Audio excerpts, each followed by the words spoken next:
One of the biggest pains in modern life is the feeling that your own mind is working against you. You try to focus, but thoughts scatter in 1,000 directions. You want peace, but your mind races with worries about tomorrow. You need to make decisions, but doubt and confusion cloud every single choice. This mental chaos, it steals your energy.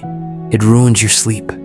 It makes you react instead of respond. And worst of all, it makes you feel like you're not in control of your own life. Listen carefully, because this story will show you that you have more power over your mind than you think. Noah was a young student whose mind never stopped racing. Worried thoughts, angry thoughts, scared thoughts, they controlled him completely. One day, he met an old gardener named Mr. Chen, working in the community park. "You look troubled," Mr. Chen said kindly. Noah explained his problem. "I can't control my thoughts.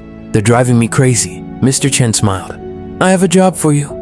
I'll pay you $20 to help me with something." He handed Noah 2 small pots, each with a tiny plant. "Here's what I need," Mr. Chen said. "This first plant is very special. I want you to control it completely. Check it every hour. If you see even one brown leaf, pick it off immediately. Move it if you think it needs more sun. Watch it constantly. Control everything about it." "What about the second plant?" Noah asked. "Just water it once each morning. That's all." Noah thought this was strange, but $20 was $20 for 1 week. Noah did exactly as told. He watched the first plant obsessively. He checked it constantly. He moved it around. He worried about every tiny spot on its leaves. He even woke up at night just to check on it. The second plant, he just watered each morning and forgot about. After 7 days, Noah brought both plants back to Mr. Chen. The first plant looked terrible. Its leaves were yellow. Its stem was bent. It was nearly dead. The second plant, however, was green and healthy, with new leaves growing. Noah was confused. I don't understand. I controlled everything about the first plant. I watched it all the time." Mr. Chen nodded. "That's exactly why it died. You touched it too much. You moved it too much. You watered it too much. Because you kept worrying it was thirsty. Your constant control killed it. But the second plant, you gave it what it needed and left it alone.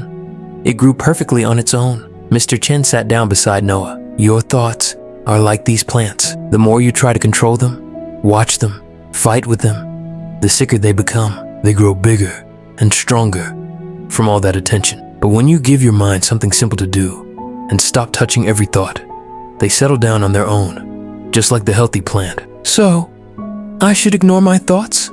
Noah asked. "No," Mr. Chen said.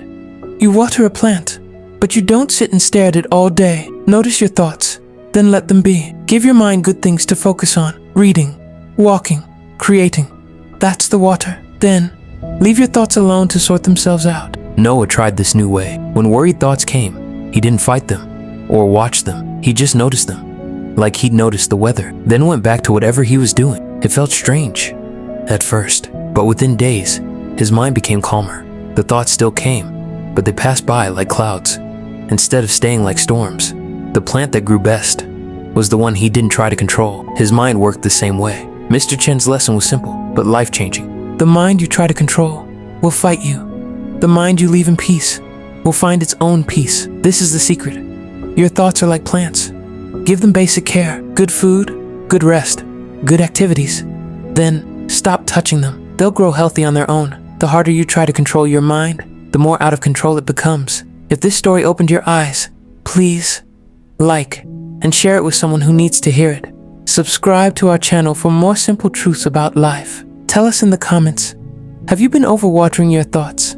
Until next time, remember, sometimes the best way to control something is to stop trying to control it. Be gentle with your mind, and it will be gentle with you.